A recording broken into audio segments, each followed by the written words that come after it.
Hello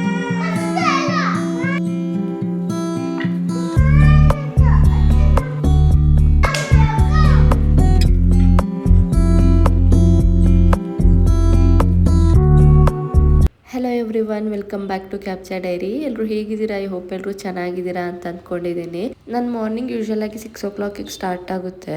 ತಿಂಡಿ ಬಂದು ಇವತ್ತು ಪುಳಿಯೋಗರಣೆ ಮಾಡೋಣ ಅಂತ ಅಂದ್ಕೊಂಡೆ. ಸೊ ಅದಕ್ಕೆ ರೈಸ್ ಇಲ್ಲಿ ವಾಶ್ ಮಾಡಿ ಸಾಲ್ಟ್ ಎಲ್ಲ ಹಾಕ್ಕೊಂಡು ವಿಷಲ್ಗೆ ಇಡ್ತಾ ಇದ್ದೀನಿ. ಆ್ಯಂಡ್ ಪ್ರಾಪ್ತಿ ಬಾಕ್ಸ್ಗೆ ಇವತ್ತು ಪೊಮೊಗ್ರಾನೇಟ್ ಬೇಕು ಅಂತ ಹೇಳ್ತಾ ಇದ್ಲು. ಸೊ ಅದಕ್ಕೆ ಇವಾಗ ಕಟ್ ಮಾಡಿ ಇಡ್ತಾ ಇದ್ದೀನಿ. ಬಿಕಾಸ್ ಇದೊಂದು ಸ್ವಲ್ಪ ಬಿಡಿಸೋದಕ್ಕೆ ಟೈಮ್ ಬೇಕಾಗುತ್ತಲ್ಲ. ಆ್ಯಂಡ್ ಪ್ರಾಗ್ಯ ಕೂಡ ಇಡೀ ದಿವಸ ಕೇಳ್ತಾ ಇರ್ತಾಳೆ. ಸೊ ಅದಕ್ಕೆ ಈ ಥರ ಬಾಕ್ಸಲ್ಲಿ ಹಾಕಿಟ್ರೆ ಅವಳು ಬೇಕಾದಾಗ ತಗೋತಾಳೆ ಅಂತ ಇವಾಗಲೇ ನಾನು ಅದನ್ನ ಕ್ಲೀನ್ ಮಾಡ್ಕೊಂಡು ಹಾಕ್ತಾ ಇದ್ದೀನಿ. ಪ್ರಾಪ್ತಿಗೆ ಮುಂಚೆ ಪೊಮೊಗ್ರಾನೇಟ್ ಅಂದರೆ ಇಷ್ಟ ಆಗ್ತಾ ಇರಲಿಲ್ಲ. ಬಟ್ ಇವಾಗ ಅವಳೇ ಕೇಳಿ ತಿಂತಾಳೆ. ಇವಾಗ ಅವಳು ಲೈಕ್ ಮಾಡ್ತಾಳೆ. ನಾನು ಪುಳಿಯೋಗರಣೆಗೆ ಬಂದು ಮಸಾಲೆ ಮನೇಲಿ ಮಾಡ್ಕೊಳ್ಳೋದಿಲ್ಲ, ಹೊರಗಡೆಯಿಂದನೇ ತರ್ತೀನಿ. ಸೊ ಅದಕ್ಕೆ ಈ ಥರ ಕಡಲೆ ಬೀಜನ ನಾವು ಒಗ್ಗರಣೆಗೆ ಹಾಕೋಕ್ಕೆ ಮುಂಚೆನೇ ಈ ಥರ ಎಣ್ಣೆಲಿ ಫ್ರೈ ಮಾಡಿ ಎತ್ತಿಟ್ಕೋತೀನಿ. ಸೊ ಅದು ಕಡಲೆ ಕ್ರಿಸ್ಪಿ ಆಗಿರುತ್ತೆ. ದೆನ್ ಮಸಾಲೆ ಎಲ್ಲ ಫ್ರೈ ಮಾಡ್ಕೋತೀವಲ್ಲ ಒಗ್ಗರಣೆಯಲ್ಲಿ ಸ್ವಲ್ಪ, ಅದಾದ ನಂತರ ಕಡಲೆನ ಹಾಕ್ಕೊಂಡು ಮಿಕ್ಸ್ ಮಾಡಿದರೆ ಕಡಲೆ ಒಂದು ಸ್ವಲ್ಪ ಚೆನ್ನಾಗಿರುತ್ತೆ. ಇಲ್ಲಾಂದರೆ ಅದು ಬೇಗ ಸಾಫ್ಟ್ ಆಗಿಬಿಡುತ್ತೆ.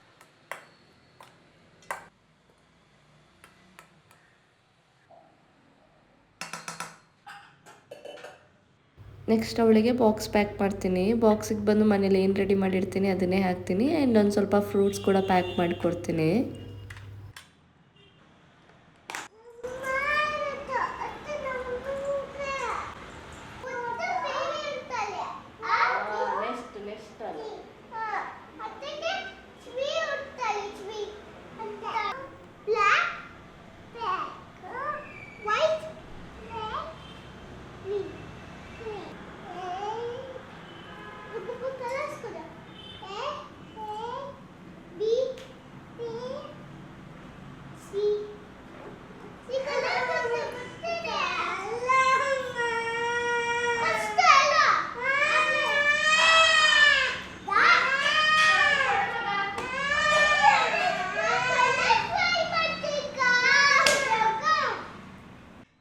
ಆ್ಯಂಡ್ ಈ ಥರ ಜಗಳಗಳು ಡೈಲಿ ಆಗ್ತಾ ಇರುತ್ತೆ.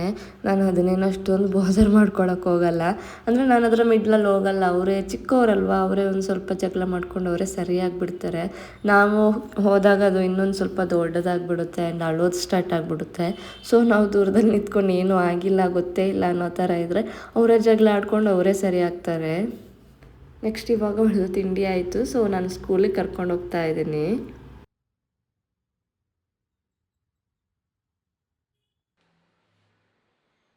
ಆ್ಯಂಡ್ ಅವಳನ್ನ ಸ್ಕೂಲಿಗೆ ಬಿಟ್ಟು ಬಂದ ನಂತರ ನಾನು ನೆಕ್ಸ್ಟು ಲಂಚಿಗೆ ಪ್ರಿಪೇರ್ ಮಾಡ್ತೀನಿ. ಬಂದು ಸಾಂಬಾರು ಆಗೋದಿತ್ತು, ಸೊ ಅದಕ್ಕೆ ಮಾಡ್ತಾಯಿದ್ದೀನಿ. ಇವತ್ತು ಬಂದು ಆಲೂಗಡ್ಡೆ ಮತ್ತು ಅಲಸಂಡೆ ಕಾಳಿದ್ದು ಸಾಂಬಾರು ಮಾಡ್ತಾಯಿದ್ದೀನಿ.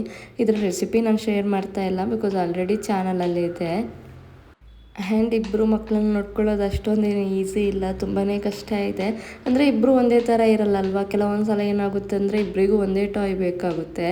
ಆ್ಯಂಡ್ ಬ್ರೇಕ್ಫಾಸ್ಟ್ ಮಾಡೋಕ್ಕೆ ಹೋದರೆ ಒಬ್ರಿಗೆ ಒಂದು ಬೇಕಾಗುತ್ತೆ, ಇನ್ನೊಬ್ರಿಗೆ ಇನ್ನೊಂದು ಬೇಕಾಗುತ್ತೆ.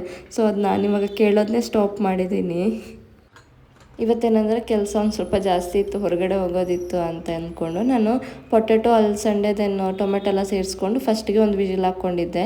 ನೆಕ್ಸ್ಟ್ ಮಸಾಲೆ ಎಲ್ಲ ಸೇರಿಸ್ಕೊಂಡು ಮತ್ತೆ ನಾನು ಇನ್ನೊಂದೆರಡು ವಿಜಿಲ್ ಹಾಕ್ಸ್ಕೊಂಡೆ. ಸೊ ಈಸಿ ಆಗಿಬಿಡುತ್ತೆ ಅಂತ. ನೆಕ್ಸ್ಟ್ ನಾನಿಲ್ಲಿ ಫ್ರಾನ್ಸಿದು ಚಟ್ನಿ ಮಾಡ್ತಾಯಿದ್ದೀನಿ. ಅದಕ್ಕೆ ಕೊಕೊನೆಟ್ ಆಯಿಲ್ ಸೇರಿಸ್ಕೊಂಡು ದೆನ್ ಗ್ರೇಟೆಡ್ ಕೊಕೊನೆಟ್ ಆ್ಯಡ್ ಮಾಡಿಕೊಂಡು ಅದನ್ನು ಸ್ವಲ್ಪ ಫ್ರೈ ಮಾಡ್ಕೋಬೇಕಾಗುತ್ತೆ. ಅಂದರೆ ತುಂಬ ಏನೋ ಫ್ರೈ ಮಾಡಬೇಕು ಅಂತೆಲ್ಲ, ಒಂದು ಸ್ವಲ್ಪ ಡ್ರೈ ಆಗೋ ಥರ ಫ್ರೈ ಮಾಡ್ಕೋಬೇಕು. ನೆಕ್ಸ್ಟ್ ಮತ್ತೆ ಕೊಕೊನೆಟ್ ಆಯಿಲ್ ಆ್ಯಡ್ ಮಾಡಿಕೊಂಡು ಅದಕ್ಕೆ ಫ್ರಾನ್ಸ್ ಆ್ಯಡ್ ಮಾಡ್ಕೊಂಡು ಇದನ್ನ ಚೆನ್ನಾಗಿ ಫ್ರೈ ಮಾಡಬೇಕಾಗುತ್ತೆ. ಒಂಥರ ಬ್ರೌನಿಷ್ ಬರೋ ತನಕ ಚೆನ್ನಾಗಿ ಫ್ರೈ ಮಾಡಬೇಕು.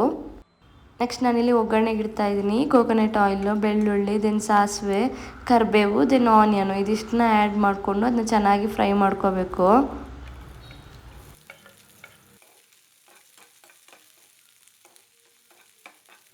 ಆನಿಯನ್ ಒಂದು ಸ್ವಲ್ಪ ಸಾಫ್ಟ್ ಆದ ನಂತರ ಅದಕ್ಕೆ salt, turmeric powder, chilli powder ಇದಿಷ್ಟನ್ನ ಆ್ಯಡ್ ಮಾಡಿಕೊಂಡು ಚೆನ್ನಾಗಿ ಫ್ರೈ ಮಾಡ್ಕೋಬೇಕಾಗುತ್ತೆ. ಆ್ಯಂಡ್ ಆವಾಗಲೇ ಫ್ರೈ ಮಾಡಿಟ್ಟಿದ್ವಲ್ಲ ಕೊಕೊನೆಟ್ಟು, ಅದನ್ನು ಆ್ಯಡ್ ಮಾಡಿಕೊಂಡು ಚೆನ್ನಾಗಿ ಮಿಕ್ಸ್ ಮಾಡ್ಕೋಬೇಕು. ಆ್ಯಂಡ್ ನಿಮಗೆ ಸಾಲ್ಟ್ ಏನಾದರೂ ಬೇಕಂದರೆ ಈ ಸ್ಟೇಜಲ್ಲಿ ಕೂಡ ಆ್ಯಡ್ ಮಾಡ್ಕೋಬಹುದು.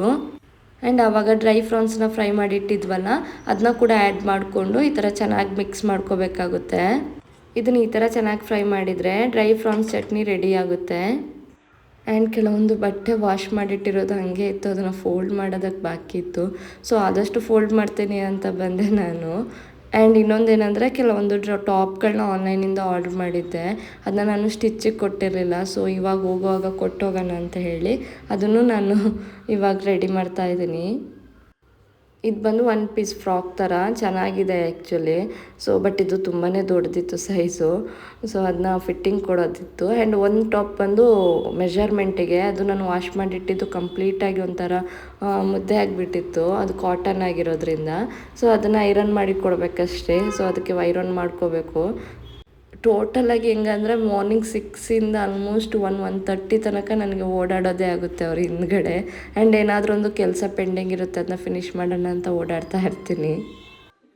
ಇನ್ನೊಂದೇನೆಂದರೆ ನಮ್ಮನೇಲಿ ಟಿ ವಿ ಆನಲ್ಲೇ ಇರಬೇಕು. ಇದು ಪ್ರಾಗ್ಯ ಮತ್ತು ಪ್ರಾಪ್ತಿ ಇಬ್ಬರು ಹಾಗೇನೆ. ಆಫ್ ಮಾಡಿದ ತಕ್ಷಣ ಇಲ್ಲ ನಾನು ನೋಡ್ತೀನಿ ಅಂತ ಅಳ್ತಾರೆ. ದೆನ್ ಆನಲ್ಲಿದ್ದರೆ ಟಿ ವಿ ಹತ್ರ ಇರೋದಿಲ್ಲ, ನನ್ನ ಹಿಂದ್ಗಡೆನೇ ಓಡಾಡ್ತಾ ಇರ್ತಾಳೆ. ಇವಾಗಲೂ ಅವಳು ಹಾಗೇನೆ ನನ್ನ ಹಿಂದೆನೇ ಇದ್ದಾಳೆ. ಆ್ಯಂಡ್ ಈ ಫ್ರಾನ್ಸ್ ಬಂದು ನನ್ನ ಫ್ರೆಂಡ್ ಒಬ್ಬರು ಕೊಟ್ಟಿದ್ದು. ಸೊ ಅವ್ರಿಗೊಂದು ಸ್ವಲ್ಪ ಚಟ್ನಿ ಕೊಡೋಣ ಅಂತ ನಾನು ಹೋಗೋ ದಾರಿಯಲ್ಲಿ, ಅಂದರೆ ಇವಾಗ ಪ್ರಾಪ್ತಿನ ಕರ್ಕೊಂಬರೋದಕ್ಕೆ ಹೋಗ್ತೀನಿ. ಸೊ ಅವಾಗ ಡ್ರೆಸ್ ಸ್ಟಿಚ್ಚಿಗೆ ಕೊಟ್ಟು ದೆನ್ ಈ ಚಟ್ನಿನ ಕೊಡೋಣ ಅಂತ ನಾನು ಮತ್ತು ಪ್ರಾಗಿ ಇಬ್ಬರು ಹೋಗ್ತಾ ಇದ್ದೀವಿ.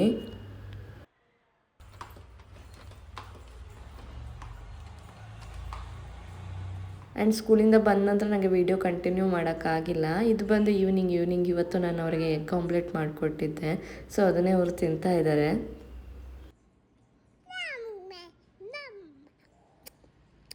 ಆ್ಯಂಡ್ ಈವ್ನಿಂಗ್ ಅವಳ ಹತ್ರ ಸ್ವಲ್ಪ ಕೂತು ಹೋಮ್ವರ್ಕ್ ಚೆಕ್ ಮಾಡಬೇಕಾಗುತ್ತೆ.